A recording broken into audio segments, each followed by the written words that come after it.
हे guys, welcome back to our channel. मी आहे शर्वरी आणि तुमच्या सर्वांचं खूप स्वागत आहे आपल्या आजच्या या स्टोरी टाईममध्ये. या सो पुण्या, तुम्हाला ॲज यू नो, पुण्या तर UK परत गेलेला आहे.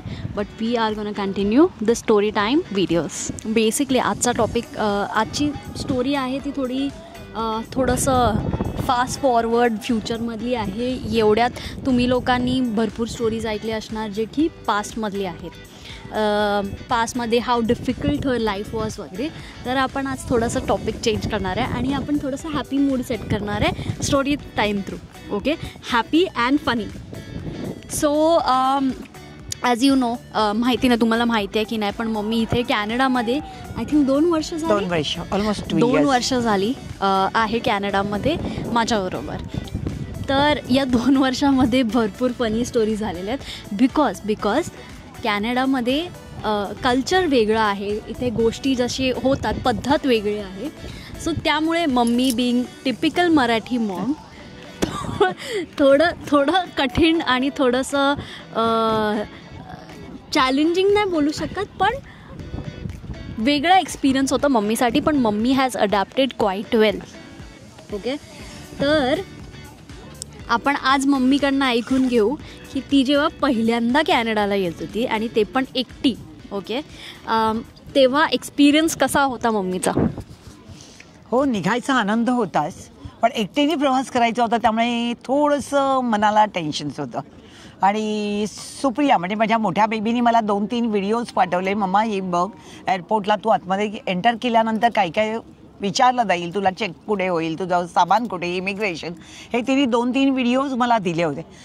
सगळे मी पाहत होते, पण निघण्याच्या वेळेला आनंद तर अप्रतिम होता. पण पुन्हा जर एअरपोर्टवरती काही म्हणजे कसं परप्रांतात जाते आणि तिथे गेल्यानंतर इमिग्रेशनला काय प्रॉब्लेम्स होईल, चेकिंगला काय होईल, हे काही कल्पना नव्हती. मुंबई एअरपोर्टला काही प्रॉब्लेम आला नाहीच, कारण पटापट आतमध्ये जात आले. सगळं माझं सही सलामत आतमध्ये गेले, सगळं माझं इमिग्रेशन व्यवस्थित आलं. पण जसं मी व्हँक्युव्हरला लँड झाल्यानंतर व्हॅन्कुव्हर नाही, पहिलं मम्मी आलेली 2018 आले, तेव्हा ती आलेली फक्त 1 or 2 मंथसाठी आले होते. हां, ते शॉर्ट ट्रिप होतं ड्युरेशन, कारण मी जस्ट माझं ग्रॅज्युएशन कम्प्लीट झालं होतं आणि माझं कॉन्व्होकेशन होतं, म्हणून मम्मीला बोलवलं होतं. पण त्याची पण एक वेगळीच गंमत आहे मम्मी. तर पहिला आपण ते कंटिन्यू करू की तुझं एक्सपिरियन्स कसे व्हिडिओज दिनी दाखवले. तर पहिला टोरंटोला मी गेले. 2018ला मी टोरंटोला आले आणि तो प्रवास तर माझा अमेझिंग होता, कारण दिल्लीवरनं माझं टर्मिनल चेंज होतं, कारण लॉकडाऊनच्या पूर्वीचा प्रवास होता आणि डायरेक्ट फ्लाईट नसल्यामुळे मी दिल्लीवरनं प्रवास केला. म्हणजे मुंबई टू दिल्ली आणि दिल्ली टू टोरंटो, आणि तो प्रवास अत्यंत सुंदर होता. 11 ते 12 तासाचा होता. सगळं म्हणजे नवीन होतं माझ्यासाठी, कारण डोमेस्टिकने मी वारंवार प्रवास केले, पण इंटरनॅशनल मी केला नव्हता. जसं उतरल्यानंतर तुम्हाला नोबडीज कॅन हेल्प, विचारत आणि इंग्लिश, सगळे इंग्लिश बोलणारे, मराठी कोणीच नाही. पप पण कोणाला माहीत नाही, हिंदी तर बात सोडूनच द्या. हेल्प मागितली तर हेल्प म्हणजे आपण काय बोलतो त्यांना कळत नाही, कारण सगळे गोरे असतात. पण नाही म्हणताना मी मस्तपैकी तिकडनं बरोबर सही सलामत इमिग्रेशन्स करून वगैरे सगळं तोडकं कोकाटे इंग्लिश बोलून मी बाहेर पडले. आणि कोकाटे इंग्लिश, आणि कोकाटे म्हणजे त्यावेळेला माझ्या वेळेला कोकाटे म्हणजे कसं, इंग्लिश आम्ही मराठी मीडियमची होतो आणि आम्ही म्युन्सिपाल्टीच्या शाळेत शिकलेलो. त्यावेळेला म्युन्सिपाल्टी शाळा होत्या, म्हणजे हायस्कूल्स वगैरे प्रकारच होते. आणि नंतर 8 to 10 me IAS girls school number 2 दादरमधनं शिकले. आणि नंतर डायरेक्ट मग 11वीच्या पासून इंग्लिश चालू झालं, सगळे ऑल सब्जेक्ट इन मराठी. त्यामुळे मराठीवर प्रभुत्व जास्त आहे, इंग्लिशवर प्रभुत्व तेवढं नव्हतं. मग हेल्प हा प्रकारच नाही आहे. पण मी सही सलामत टोरंटोला पोहोचले आणि मस्त तो प्रवास झाला. पण तो एक अविस्मरणीय प्रवास माझ्या लक्षात आला. तर दिनी तिला ॲक्च्युली व्हिडिओज दाखवले होते 2-3 की एअरपोर्टमध्ये टर्मिनल कसं फाईंड करायचं, सिक्युरिटी चेकसाठी काय असतं, कसं असतं, एअरपोर्टमध्ये जायचं कसं. पण मम्मी बिंग मम्मी क्लासिक, तिने काय नाही केलं, जे समोर दिसतं त्यांना फॉलो करत राहायचं, कुठे ना कुठेतरी आपण पोचणार. हे मम्मीचं ॲक्च्युली पॉईंट होता. मी समोरचेच कसे चालले त्यांनाच फॉलोअप करत पुढे गेले.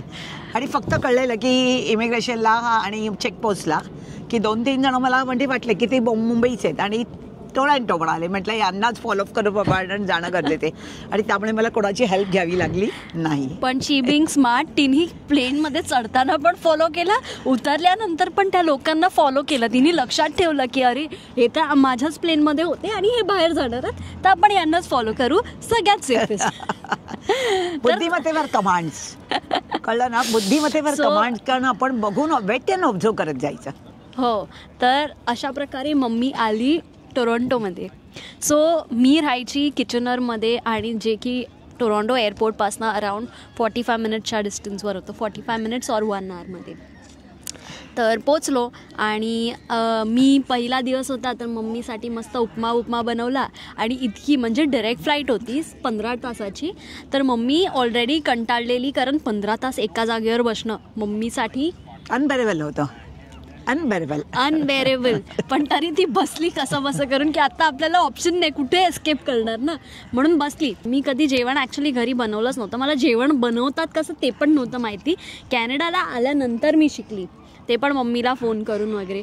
तर मी उपमा बनवलेला एकदम एक्साइटमेंटमध्ये की अरे फर्स्ट टाईम मम्मी आता येते तर मम्मीसाठी मी मस्त स्वतःच्या हाताने वगैरे बनवणार.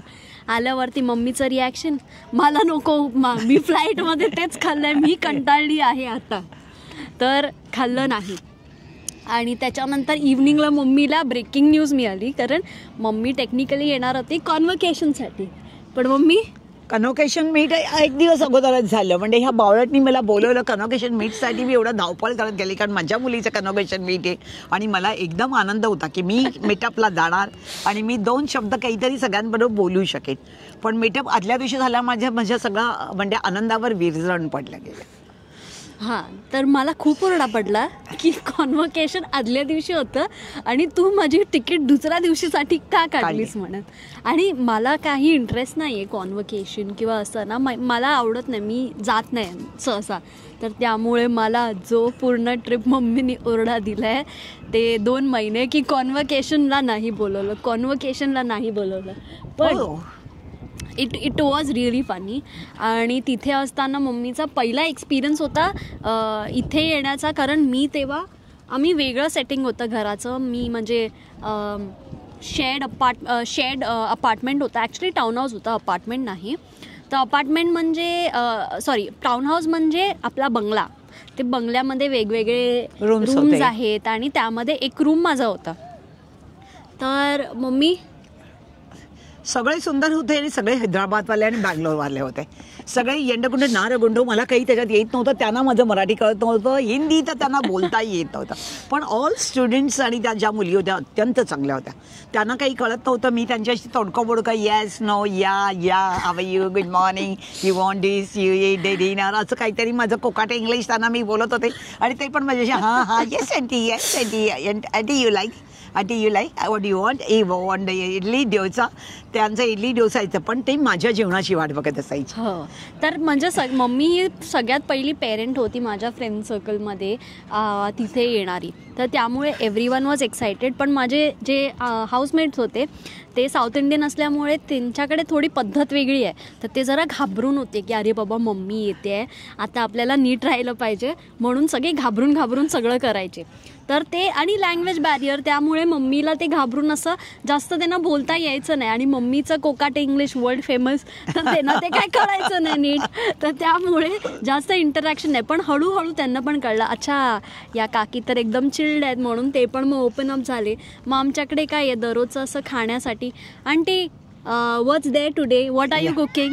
मग आंटीनी दिला एकदम भोजन त्यांना दिलं, आणि 2 महिने माझा रोज भंडारा असायचा आणि मुलं अत्यंत खुश होती. अत्यंत खुश होती. कोणाचेच पॅरेंट्स इथपर्यंत पोहोचले नव्हते आणि फर्स्ट पॅरेंट्स मी गेलेले होते. तर आपण आजचा स्टोरी टाईम व्हिडिओ इथेच थांबूया, खूप मोठी होत होती व्हिडिओ. सो मी तुम्हाला भेटेन नेक्स्ट पार्टमध्ये. Like, comment, share and subscribe to our channel the Divekars. आणि मी भेटेन तुम्हाला पुढच्या व्हिडिओमध्ये.